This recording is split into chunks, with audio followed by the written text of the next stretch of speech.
Bonjour à tous, j'espère que vous êtes tous très bien. C'est parti pour la troisième ronde du tournoi de Créteil. Pour ceux qui n'ont pas encore vu les deux premières, n'hésitez pas à y aller avant de voir celle-là.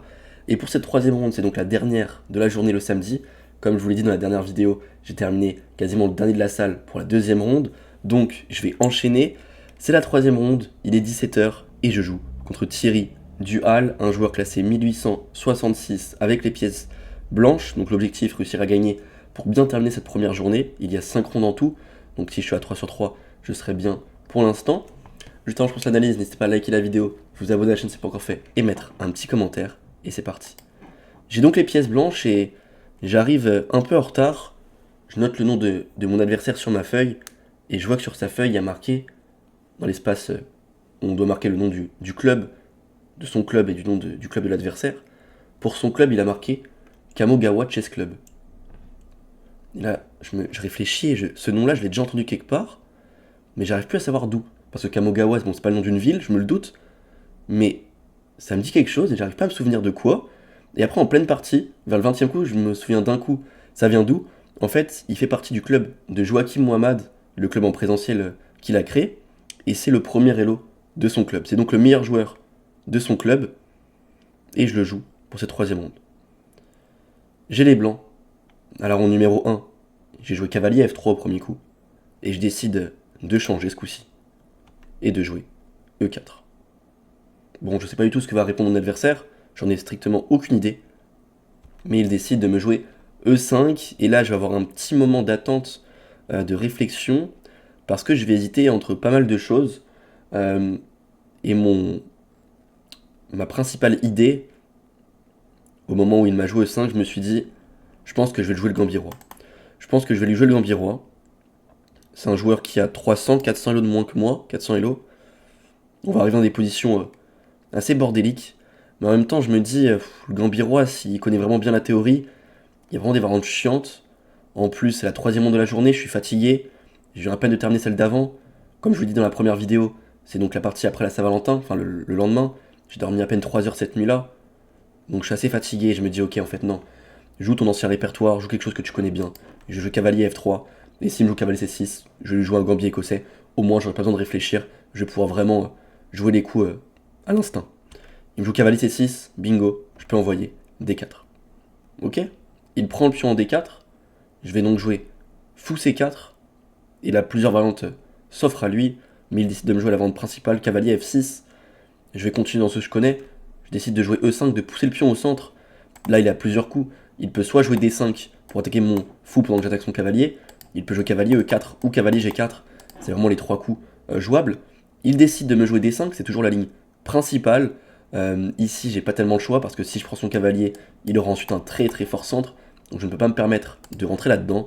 Je fais donc fou B5 très rapidement, et je me doute qu'il connaît. Il joue cavalier E4, c'est la ligne principale, je joue donc cavalier prend D4, je récupère le pion que j'ai sacrifié, je menace maintenant de venir prendre le cavalier, il doit donc le défendre, c'est ce qu'il fait en faisant fou D7, maintenant il menace peut-être de faire cavalier prend E5, donc il faut que je prenne son cavalier, il reprend du pion, parce que s'il reprend du fou, le souci c'est que son fou est très mal placé, vaut mieux laisser le fou en D7 pour venir vraiment défendre la case F5, car mon plan c'est de venir jouer F4, F5 très rapidement, donc vaut mieux avoir le fou en D7, il le sait, il prend avec le pion B, il s'ouvre la colonne B, mais en même temps il se crée des faiblesses, ok.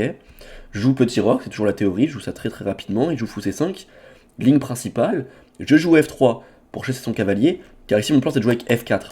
Si je joue avec F4, on a cette position là, mais très au noir.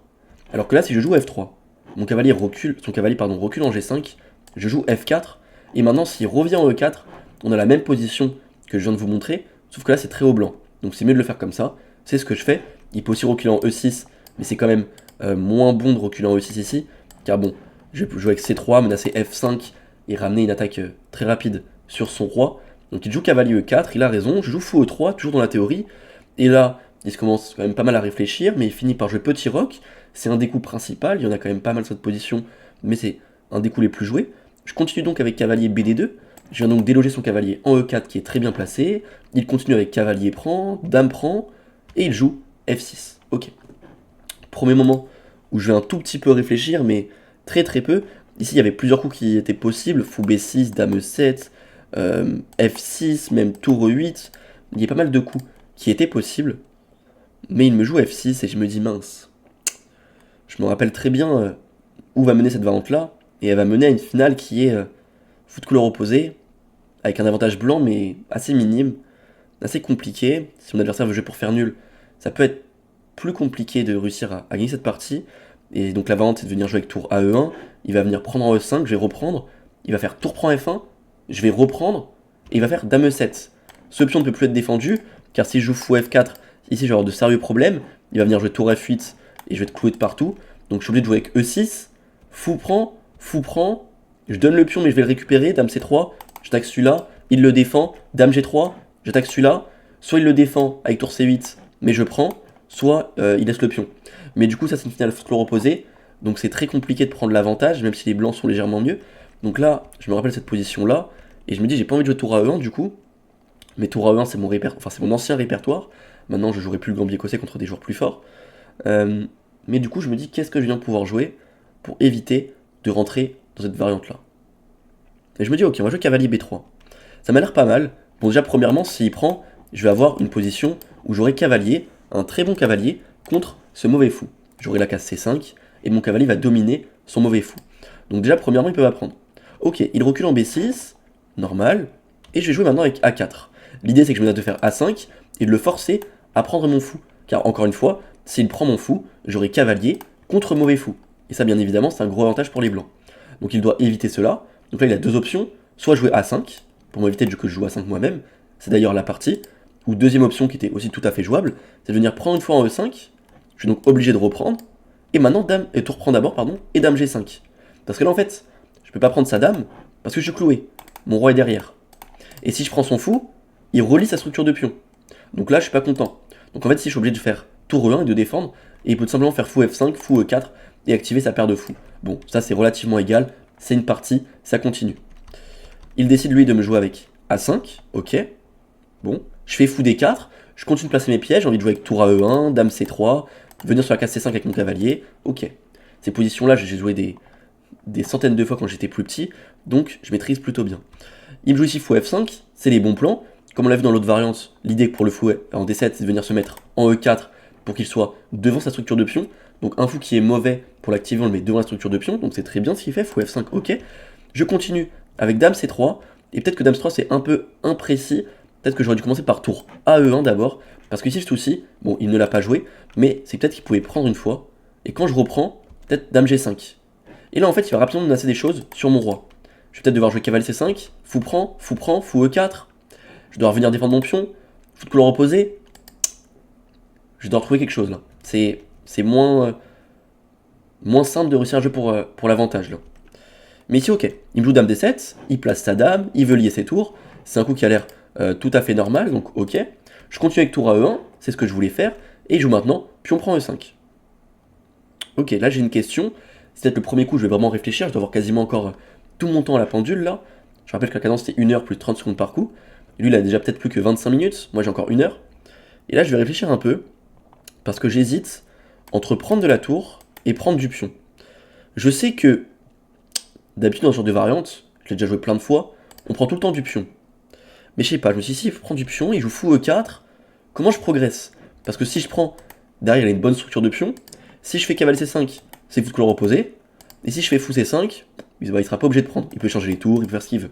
Et là il me laisse dame G4. Je me dis ok, ça m'a l'air un peu bizarre, on va jouer tour prend. Ça me paraît plus logique tour prend. Je vais venir doubler les tours, ok, tout va bien. Ici je joue fou E4. C'est ce que j'avais anticipé, mais fou E4, je vais pouvoir le chasser très facilement. C'est ce que je fais, je joue cavalier D2, et je me dis ok, ce fou, il va partir. S'il échange, j'aurai cavalier contre mon fou, et s'il recule, bon bah j'ai gagné ce que je veux, donc allez, je pourrais peut-être le ramener vers l'attaque. Sauf qu'ici j'ai raté une idée qui était beaucoup plus forte. Cavalier D2 c'est peut-être une erreur, voire quasiment une gaffe en fin de compte, parce que la position est de nouveau égale, c'était tout le temps égal, et là en fait il m'a laissé une chance. Je pouvais vraiment passer à plus 1-3, plus 1-5, donc un beau avantage, un bel avantage. Ici je pouvais jouer cavalier C5, je l'ai calculé mais je me suis juste dit ok, il va prendre, je vais reprendre, il va jouer tour bouge. Alors je peux pas faire tour E7 parce qu'il y a dame G4 ici, donc je fais d'abord peut-être ici tour F2 pour défendre, et maintenant il fait tour E6. Et je me suis dit ok, fou de couleur opposée, il a un fou en E4, son fou est actif, il a des faiblesses certes mais il a toujours une dame pour défendre, J'ai plus de cavalier pour venir attaquer ses faiblesses. J'avais pas l'impression que j'avais un avantage de fou ici. Finalement, c'est plus 1-5. J'ai trouvé ça très difficile à comprendre, mais ok, c'est avantage. Bon, je joue quai D2, le coup qui m'apparaissait logique. Et ici, il vient de jouer tour A8. Et quand il joue tour A8, je me dis, mais là-dessus, il y a un problème, tour A8, il perd un pion, non? J'ai fou prend, pion prend, cavalier prend, pion prend et dame C4. Je vais venir gagner le pion en E4. Ici, peut-être qu'il aurait plutôt dû jouer fou prend D4, dame prend, et fou prend C2. Je l'ai laissé volontairement, parce que je me suis dit qu'après tour C1, fou bouge et cavalier B3, je vais vraiment avoir beaucoup de jeux sur sa structure de pion. Je sacrifie un pion, mais derrière, il a vraiment d'énormes faiblesses, et son fou est totalement hors jeu, il pourra plus défendre ses faiblesses. Donc j'avais jugé ça comme plus de chance pour les blancs, finalement c'est 0-0, mais bon, j'aime bien la position des blancs. Peut-être qu'il aurait dû rentrer là-dedans, parce que là, tour A8, je le vois directement. J'envoie donc fou prend B6, il est obligé de reprendre, et j'envoie cavalier prend E4. Ici, il a deux options, soit reprendre, soit faire tour prend. Tour prend, ça serait une gaffe, car ici j'ai dame prend, et après, tour E8, pour venir récupérer le cavalier avec la tour, en se disant, bon, au moins je perds pas de pion, parce que s'il reprend du pion, il perd un pion. Il se dit tour E8, je perds pas de pion. Ici, il y aurait dame D6, attaque la dame. S'il bouge la dame, je peux bouger mon cavalier. Et s'il prend ma dame, je récupère, j'ai une pièce de plus. Je pouvais aussi jouer avec cavalier F6, j'avais juste un pion de plus, mais c'était aussi une possibilité, j'étais mieux. Bon, donc cette vente-là, elle ne fonctionne pas, bien évidemment, donc il s'en rend compte et il joue pion prend E4. Je fais donc dame C4, échec, j'attaque le pion E4, il fait tour F7, et je fais dame prend E4. J'ai cette position-là, on est au 30e coup, j'ai encore 50 minutes à la pendule, il n'en a plus que 15. Il se rapproche vraiment du Zeitnot, moi j'ai encore quasiment tout mon temps. Et j'ai une position où j'ai un pion de plus, mais compliqué. Parce que j'ai un pion de plus, mais c'est un pion qui est du côté de l'aile roi, donc compliqué de se créer un pion passé, parce que si je bouge mes pions, bah, je me crée des faiblesses au niveau de mon roi, donc c'est pas si simple. Et ça, au moment de la partie, je le comprends. Il me joue tour E7, je fais donc dame C4 échec, il fait roi F8, et je double mes tours. Bon. Il fait tour prend E5, je reprends du pion pour me créer un pion passé, jusque là tout va bien, je fais une très bonne partie. Et il me fait dame D5. Il me propose l'échange. Bien évidemment, je peux pas prendre, parce que si je prends, cette finale-là va être très dure à gagner. Il va pouvoir mettre un roi en E6, défendre son pion, attaquer le mien, il n'y a quasiment plus aucun avantage. Donc j'ai pas envie de prendre, mais en même temps, je trouve pas vraiment de coup. Et je me dis, ok, ce pion-là, en fait, je vais sûrement le perdre si je finis par trop le défendre. Par exemple, si je fais dame F4, peut-être qu'il va juste bouger son roi, je vais me prendre des dames C5 à un moment, ma structure est faible, je pourrais pas tout défendre en même temps. Donc je me dis, ok, je vais venir juste sur la colonne F, je vais jouer tour F1, roi bouge et dame F4. Et je vais venir activer ma dame sur la colonne F. J'aurais pas dû. J'aurais dû juste jouer dame E2 tranquillement, et s'il fait dame D4, pour attaquer le pion, je fais roi H1. Parce que même s'il vient le prendre, en fait, là j'ai beaucoup de jeux. Dame C4, tour F1, je rentre de partout. Donc en fin de compte, il peut pas vraiment venir chercher mes pions. Donc j'aurais dû juste attendre comme ça, parce que là, tour F1, je rentre dans une variante forcée, où je vais forcément perdre un pion. Rendre le pion que j'ai de pion de plus, et perdre un pion en plus. Vous allez voir pourquoi. Ici, il fait roi G8, donc maintenant ma dame est attaquée, dame F4, coup logique, j'active ma dame, et maintenant il y a dame C5. Pardon, il fait H6 d'abord, parce que alors dame C5, j'allais juste faire roi H1, et il pouvait pas prendre le pion C2 tout de suite, parce que là il y avait les problèmes sur son roi. Pareil, il peut pas ici faire dame prend E5, parce que j'ai dame là, et je le mate. Donc ok, il fait H6, c'est le coup logique, et là-dessus, joue tour E1 maintenant, je défends mon pion, c'est le coup logique, et tout ça c'est forcé, et maintenant je me prends dame C5.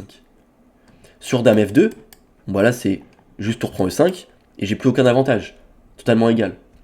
Donc je fais roi H1, mais là-dessus il fait dame prend C2. Et sur dame prend C2, si je pousse E6, il y aurait tour prend E6. J'ai pas tour prend, parce qu'il y a échec et mat. Le roi n'a plus de cases. Pareil, je peux pas jouer tour C1, pour attaquer la dame et récupérer peut-être C6, parce que là-dessus il y a ça. Si je prends, il y a mat, si je prends la dame, il y a mat. Je me dis mais c'est pas possible. Comment je peux pas avoir de chance comme ça? Mais là j'ai aucun coup là. Parce que même si je fais dame D4 pour défendre ce pion, il va juste me jouer dame C5 et me forcer à échanger dame quasiment. Parce que ça c'est nul cette finale là. Et si je décale, bon bah il va revenir. Je me dis mince mais c'est pas possible. Pas de choix. Je fais H3, je me crée une case pour mon roi, comme ça sur dame prend B2. Maintenant, je fais dame C4, il fait roi bouge, et j'envoie E6. Alors je fais pas dame prend C6, parce que sur dame prend C6, il y a juste tour prend E5, et cette finale là va mener au match nul, voire c'est plutôt lui qui peut jouer pour le gain, parce qu'il aura un pion de plus. Donc je fais E6, mais là il joue encore une fois très très bien, il me joue dame B4, attaque ma dame, attaque ma tour, et menace de revenir. Pas le choix, je fais dame E2, pour tout défendre. Et là je me dis j'espère qu'il fait dame prend A4, parce que s'il s'amuse à trop ramasser les pions, Là, je vais avoir du jeu.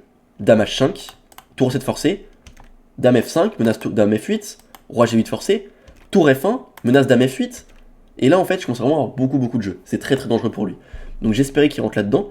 Surtout qu'il n'a plus que 5 minutes à la pendule. Donc c'est très chaud pour lui. Moi, j'ai encore 3 quarts d'heure.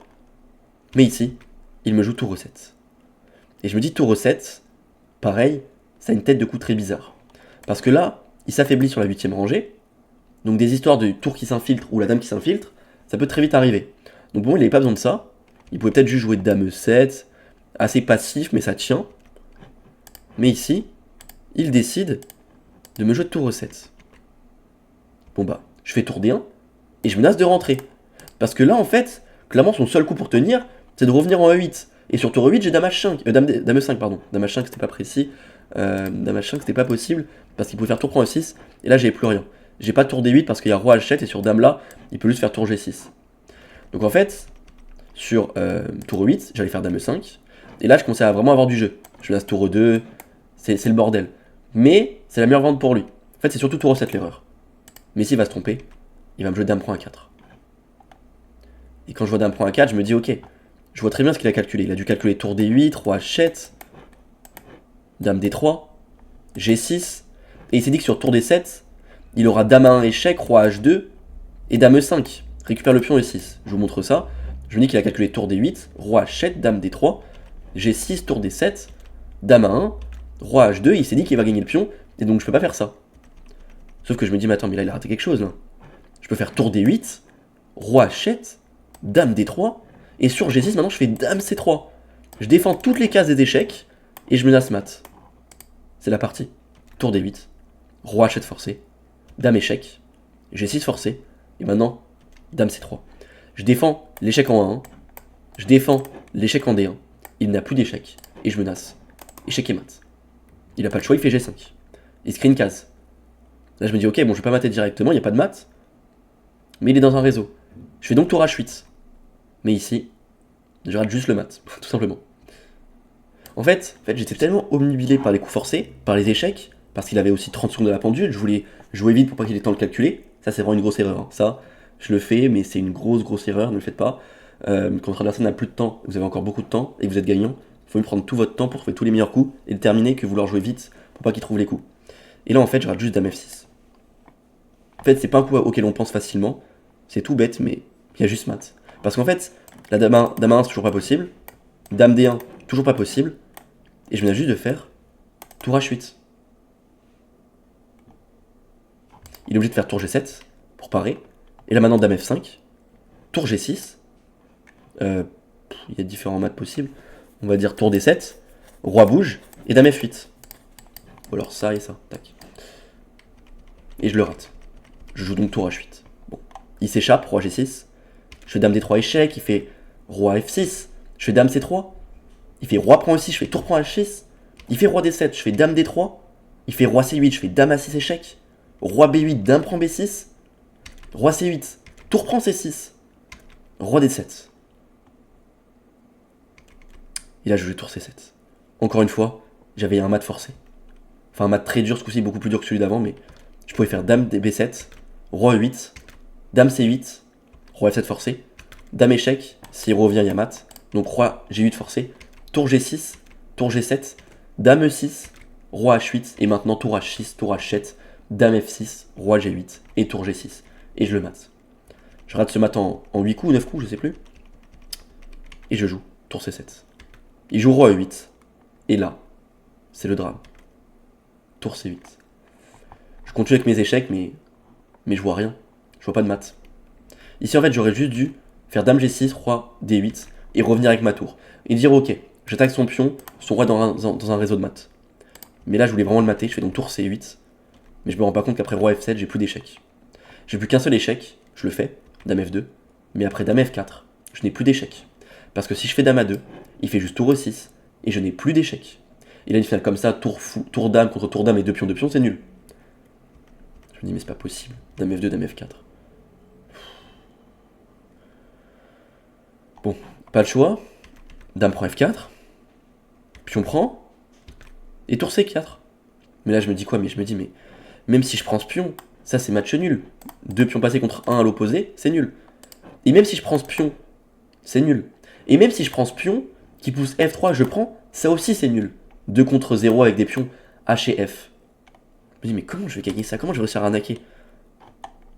Il fait échec, je fais roi H2. Il fait tour F1, il défend son pion. Je vais donc chercher celui-là. Il ramène son roi et je prends. Heureusement, il ne peut pas jouer F3. Parce que s'il fait F3, je vais pouvoir jouer G4. Et là, je vais gagner. Parce que là, ce pion va finir par tomber et j'ai 2 pions passés. Donc en fait, il peut jamais me forcer à prendre son pion. Donc ça va.